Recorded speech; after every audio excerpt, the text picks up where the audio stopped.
Party से लात मार के भगा देगा पार्टी अध्यक्ष, और आपकी सदस्यता भी छीन ली जाएगी और आप एक साधारण व्यक्ति होकर फिर पागलों की तरह घूमना स्टार्ट कर देंगे। जैसे घूमते सदस्यता छीन ली जाएगी, उन्हें लात मार के भगा दिया जाएगा। सांसद या विधायक हो, किसी को भी बख्शा नहीं जाएगा, इसमें लात मार के भगा देगा सांसद विधायक। एकनाथ शिंदे ने जो किया 39-40 को विधायक लेके भाग गया पार्टी का। अब जब पार्टी का इतना विधायक लेके भाग गया तो उन्होंने उस पार्टी पर ही कब्जा कर लिया। पार्टी पर कब्जा कर लिया तो अब वो क्या कर सकते हैं, तो उन्होंने अपनी नई पार्टी बनाई। प्रधान मुखिया जो होगा सरकार का सारा पैसा खा जाएगा, सरकार का सारा पैसा खा जाएगा ये सब। और ये सब जो है जितना पैसा हम लोग भेजेंगे गाँव का विकास करने के लिए, सब पैसों को खा जाएगा, लेकिन कुछ विकास करेगा। गांधी जी का यह कहना था कि कुछ तो विकास करेगा। मान लीजिए 60% खाएगा, 40% तो विकास करेगा पैसा। तो इसी को देखते हुए 73वां संशोधन को लगाते हुए 24 अप्रैल 1992 को पंचायती राज से लाया गया। भारतीय संविधान में टोटल 22 भाग 395 आर्टिकल, जो वर्तमान में 450 से प्लस है। और जब बनाया गया था संविधान तो उसमें 8 अनुसूचियाँ थी, उसमें पीछे से एक एक पन्ना साटते हुए 12 अनुसूची कर दी गई है। वर्तमान में 22 भाग है, 395 आर्टिकल है, जो ABCD जोड़कर आज के समय में वर्तमान में यह लगभग 450 से प्लस हो चुकी है। पहले अनुसूची देखते हैं। इसके पहले की क्लास में बता दिए थे आपको, इतना बताना था, एक बार फिर से रिवीजन कर लेते हैं। अनुसूची 1 में यह कहा गया है कि भारत राज्यों का संघ होगा यूनियन में 28 स्टेट, जो वर्तमान में आज के समय में 28 स्टेट हैं, राज्य हैं, और 8 यूनियन टेरिटरी जो केंद्र शासित प्रदेश हैं। और अनुसूची 2 यह बताता है कि वेतन किसके लिए कितना वेतन होगा, जैसे कि राष्ट्रपति के लिए, प्रधानमंत्री के लिए, सांसद के लिए, मुख्यमंत्री के लिए, न्यायाधीश के लिए कितना वेतन होगा इनके लिए। अनुसूची 3 यह बताता है कि शपथ किसके लिए कौन कौन सा शपथ होगा। राष्ट्रपति के लिए अलग शपथ होगा, प्रधानमंत्री के लिए अलग शपथ होगा, मुख्यमंत्री के लिए अलग शपथ होगा, सांसद विधायक के लिए अलग शपथ होगा। जैसे कि बाहुबली में दिखाया गया है कि सेनापति के लिए अलग शपथ था जो बाहुबली लेता है, और जो भल्लाल लेता है वो राजा का शपथ लेता है, उसके लिए अलग शपथ था। और ये हो गया, ये हो गया, ये हो गया। अनुसूची 4 में यह बताया गया है कि किस किस राज्य में कितनी राज्यसभा की सीटें होंगी, यह संसद तय करेगी किस वर्ष। और अनुसूची 5 में यह बोला गया है कि SC ST के लिए एक विशेष प्रावधान दिया गया है, अलग से पन्ना साट दिया है पीछे से। और इसमें 6वें में यह कहा गया है पूर्वोत्तर के राज्यों के लिए एक विशेष प्रावधान अलग से ध्यान में रखते हुए देखने के लिए यह बताया गया है पूर्वोत्तर के राज्यों की, जिसमें से असम आता है, त्रिपुरा आता है, मिजोरम आता है, मेघालय आता है।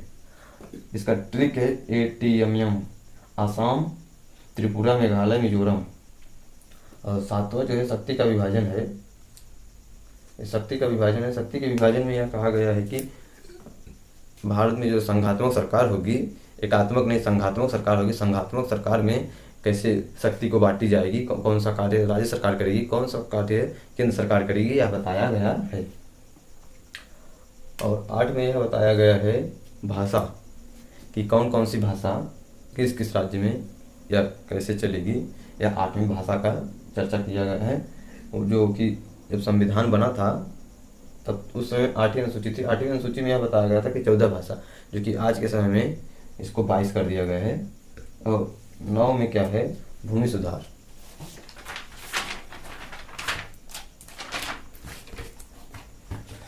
अनुसूची 9 में बताया गया है कि भूमि सुधार 1951 में जब पहली बार भारत के प्रधानमंत्री चुने गए पंडित जवाहरलाल नेहरू, तो उन्होंने एक बहुत बड़ा स्कीम लेके आया जिसमें भूमि सुधार था। जमींदारी व्यवस्था खत्म कर दी गई, कि नहीं तो ये होता था कि एक एक जमींदार रहता था जिसका 2-2 3-3 जिला ही रहता था, या 25 किलोमीटर 30 किलोमीटर का एरिया ही रहता था। तो क्या करते थे, इसको पकड़ के बोलते थे, किसी को पकड़ लेते थे, बोलते थे तुम यहाँ से चुनाव लड़ो, हम तुमको फुल्ली सपोर्ट कर रहे हैं, क्योंकि यहाँ पर जो है मेरे ही आदमी है सब, ऐसा अगर वोट नहीं देंगे तो इन सबको लात मार के भगा दूंगा मैं, टेंशन मत लो, तुम जीतो। तो उसी को ख़त्म करने के लिए नेहरू जी ने 1951 में पहला संशोधन कर दिया। 1950 में संविधान लागू हुआ, एक ही साल बाद यह संविधान को गलत ठहरा दिया गया, और इसे तुरंत संशोधन करके भूमि सुधार व्यवस्था खत्म कर दी गई। तो क्वेश्चन यह पूछेगा कि पहली बार संशोधन कब हुआ था, तो 1951 में, और नेहरू जी के द्वारा किया गया था भूमि सुधार के लिए, जमींदारी व्यवस्था खत्म कर दी गई थी। और 10 में यह है दल बदल। 1985 के पहले क्या हुआ था कि 1985 के पहले जो होता था चुनाव, उस समय कोनो भी नेता किसी भी पार्टी से जीत के आता था तो वह क्या कार्य करता था कि दूसरे की पार्टी में मिल जाता था जाके 100-200 करोड़ लेके, तो वह दल बदल कर देता था। इससे पार्टियां बिखर जाती थी, पार्टियां टूट के, इससे देश में अस्थिरता आ गई थी सरकार में। ये सरकारें बीच बीच में बार बार टूटती थी, बीच बीच में आती आती रहती थी। इसी के बीच एक फेमस हुआ था गयाराम।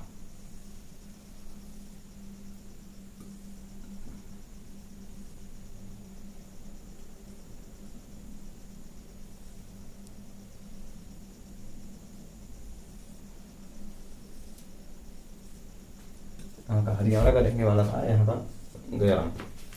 गयाराम एक एमएलए था, विधायक था। वह एक ही दिन में 3 बार पार्टी चेंज कर चुका था, एक दिन में। तो इसी को देखते हुए उन्हें एक नाम दिया गया, आयाराम गयाराम। वो किसी भी पार्टी में आते थे फिर चले जाते थे, किसी भी पार्टी में आते थे फिर चले जाते हैं। 3 बार एक दिन में पार्टी चेंज किया था। इसी को देखते हुए देश में, राज्य में कभी भी सरकारें कहीं भी गिर जाती थी, उठ जाती थी, गिर जाती थी, तो इन्हीं को ठीक करने के लिए राजीव गांधी के द्वारा 52वां संशोधन किया गया, जिसमें यह बताया गया कि किसी भी पार्टी का नेता तब तक दल बदल कर सकता है जब तक वह चुनाव जीता नहीं हो, मतलब इलेक्शन मतदान तक, जिस दिन मतदान नहीं हुआ है उस दिन तक वह दल बदल कर सकता है। किंतु वह चुनाव जीतने के बाद दल बदल नहीं कर सकता, परिणाम घोषित होने के बाद। नहीं तो क्या होता था, नहीं तो सब जीतने के बाद चला जाता था दूसरे की पार्टी में, तो उसकी सरकार बन जाती थी, और तो सरकार गिर जाती थी, तो इससे सरकार को ठीक से कार्य करने को नहीं मिलता था। पहले क्या करते थे कि 10 विधायक पकड़ लिया, जीत लिया, इससे मान लो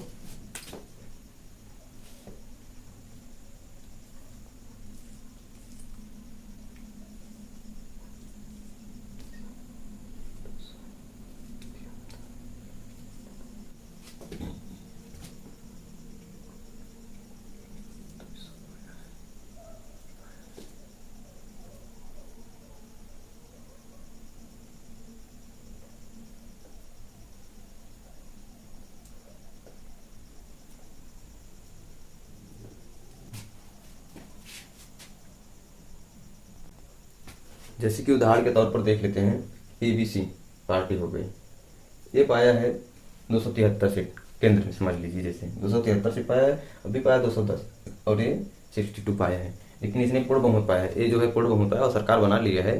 किंतु यह क्या कार्य करेगा कि इसमें से अगर अपना प्रत्याशी 73 रख दिया, 74 रख दिया, इसमें से उतार देगा, इसमें से निकाल लिया कितना,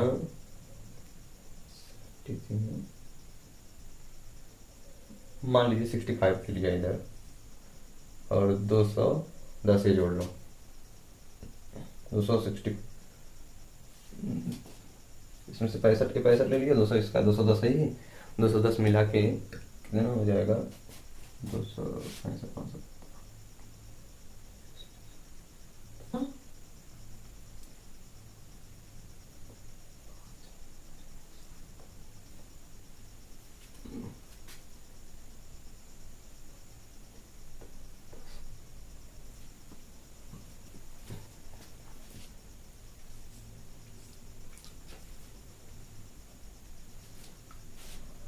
मान लीजिए इसमें से 65 पे ले लिया, इधर 65 सांसद खरीद लिया, पैसा दे लेके, तो इसने सरकार बना लिया, इसका सरकार तोड़ दिया, फिर तो सरकार गिर जाएगी।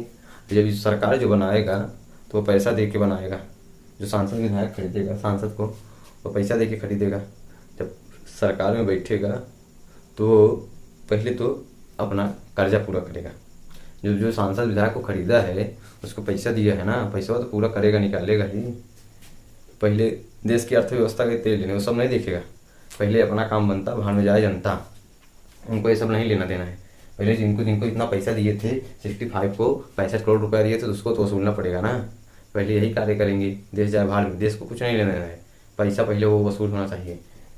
इधर पैसा वसूल हो गया तो ये देख लिया, इधर से मिला लिया 62, इसमें से 2-4 मिला लिया, फिर सरकार गिर गई, फिर सरकार बनेगी।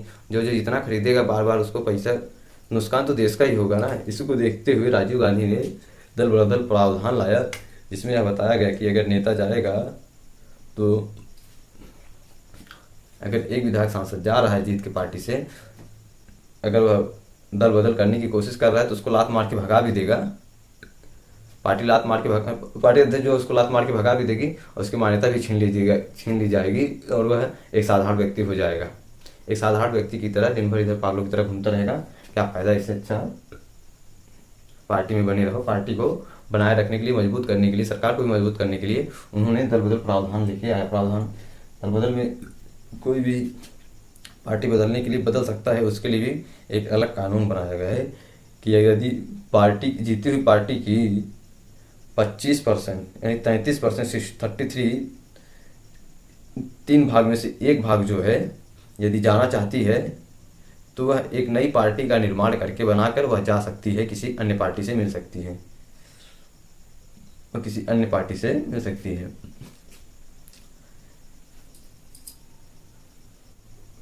और एक दो अगर विधायक जाएंगे, 25% से कम जाएंगे तो उन्हें लात मार के भगा दिया जाएगा पार्टी से और उनकी मान्यता भी छीन ली जाएगी दल बदल के तहत, जिसे एंटी डिफेक्शन लॉ कहते हैं। एंटी डिफेक्शन लॉ के तहत दल बदल के कारण उनकी जो है सदस्यता छीन ली जाएगी, उन्हें लात मार के भगा दिया जाएगा। या सांसद या विधायक हो, किसी को भी बख्शा नहीं जाएगा, इसमें लात मार के भगा देगा सांसद विधायक को।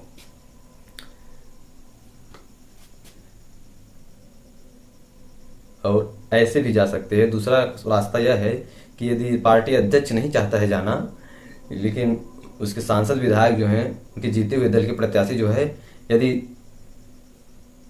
3 भाग का 2 भाग अगर वो जाना चाहते हैं तो पार्टी को लेके जा सकते हैं और उसका जो है पार्टी अध्यक्ष चाहे या ना चाहे उसको पार्टी लेके वह जा सकते हैं। नई पार्टी का उसी पार्टी को उसको सौंप कर देके लेके चले जा सकते हैं। फिर जो है ऐसे ही तो हुआ था महाराष्ट्र में, जो हुआ एकनाथ शिंदे ने जो किया, 39-40 को विधायक लेके भाग गया पार्टी का। और जब पार्टी का इतना विधायक लेके भाग गए तो उन्होंने उस पार्टी पर ही कब्जा कर लिया। पार्टी पर कब्जा कर लिया तो अब उधर वो क्या कर सकते हैं, तो उन्होंने अपनी नई पार्टी बनाई। ऐसा हुआ। अगर नहीं होगा तो एंटी डिफेक्शन लॉ के तहत पार्टी से लात मार के भगा देगा पार्टी अध्यक्ष, आपकी सदस्यता भी छीन ली जाएगी और आप एक साधारण व्यक्ति होके फिर पागलों की तरह घूमना स्टार्ट कर देंगे, जैसे घूम रहे थे पहले कि हमको वोट दो, हमको वोट दो, हमें को जिताओ, विकास करेंगे हम। इसी को देखते हुए ये लाया गया दल बदल। और इसके बाद पंचायती राज।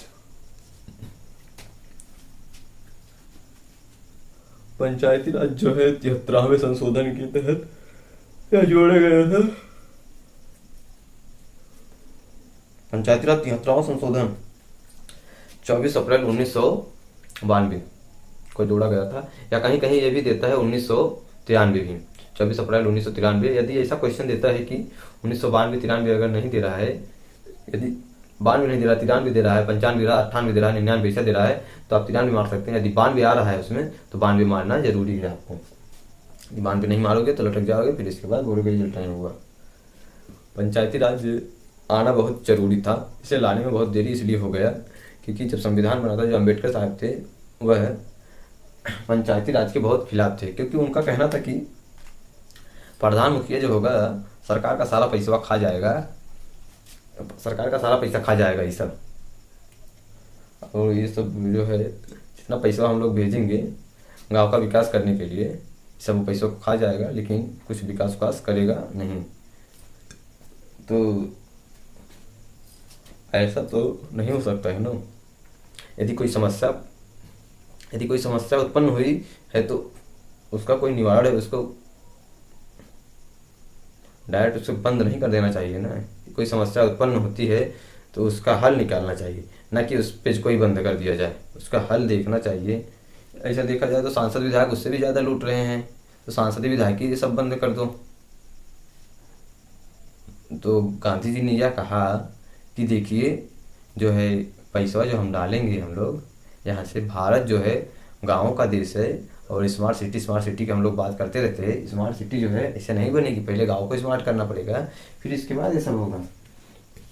लेकिन वह मानने को तैयार ही नहीं थी, इसीलिए इसको लाने में टाइम लग गया। गांधी जी का यह कहना था कि कुछ तो विकास करेगा, मान लीजिए 60% खाएगा, 40% तो विकास करेगा पैसा, तो इसी को देखते हुए 73वां संशोधन को लगाते हुए 24 अप्रैल 1992 को पंचायती राज लाया गया। उसी का उदाहरण आज के समय में देखने को मिल रहा है, अम्बेडकर साहब का उदाहरण, जिसमें कि इसमें कि यह बताया था कि सारा पैसा जो है प्रधान खा जाएगा, उसी को आज देखा जा रहा है।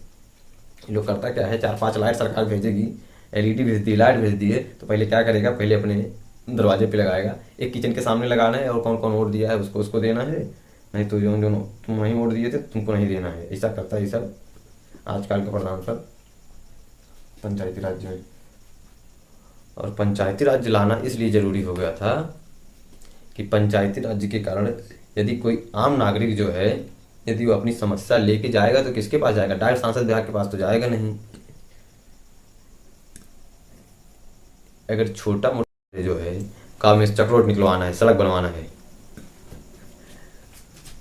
सोख्ता बनवाना है, गड्ढा बनवाना है, इस सब के लिए प्रधान कार्य करेगा। तो डायरेक्ट सरकार के पास, मतलब जो छोटा आदमी एक साधारण नागरिक होगा वह किसके पास जाएगा। इसीलिए इसी को देखते हुए पंचायती राज लाया गया कि पंचायती राज में क्या कहा जाएगा कि गांव का नागरिक जो होगा अपने उलझन को, अपने मतलब परेशानी को अपने मुखिया से कहेगा, अपने प्रधान से कहेगा, वह ताकि आगे तक कार्यवाही ऊपर मतलब आवाज़ उठा सके उसका प्रतिनिधि उसके गांव का, ताकि उसके गांव में विकास हो सके। न कि सांसद विधायक से तो कहेगा नहीं, सांसद विधायक तो अपने आप को यमराज का प्रतिनिधि समझता है। ये सब निकलेगा तो भाई देखिए 10 गाड़ी 5 गाड़ी फर फर फर फर लेके निकलता ही रहेगा, किसी का सुनेगा ही नहीं। और ये सब कब सुनता है, जब इलेक्शन नज़दीक होता है, तो ये सब हाथ पाँव जोड़ते हुए आएंगे गांव में, अम्मा जी, चाचा जी, सब लोग हमको वोट दीजिए, हमें को जिताइए, इतना विकास करेंगे, ऐसा करेंगे, वैसा करेंगे। एक बार वोट देकर देखिए, एक बार वोट दिए थे, अभी जीने दिए थे, अभी दूसरी बार वोट देंगे तो आपको जीने नहीं देंगे, सब लूट खा जाएंगे, ऐसा ये सब सांसद विधायक सब करता है, क्या करेंगे। इसके बाद नगर पालिका, सिटी के लिए नगर पालिका लाया गया, नगर निगम जो है, ताकि नगर की जो है, इसे चेयरमैनी कहते हैं आज के समय में, हमारे उत्तर प्रदेश में से चेयरमैन कहते हैं। नगर पालिका को भी लाया गया। नगर पालिका जो है 72वें संशोधन में आया था, यह भी 1992 में ही लागू हुआ था। इसमें 18 विषय हैं टोटल, नगर पालिका के 18 विषय हैं, जिसमें जैसे यह बताया गया है कि नगर निगम, नगर पालिका, महानगर पालिका, ये सब जो है नगर पालिका में जोड़ा गया था, बताया गया।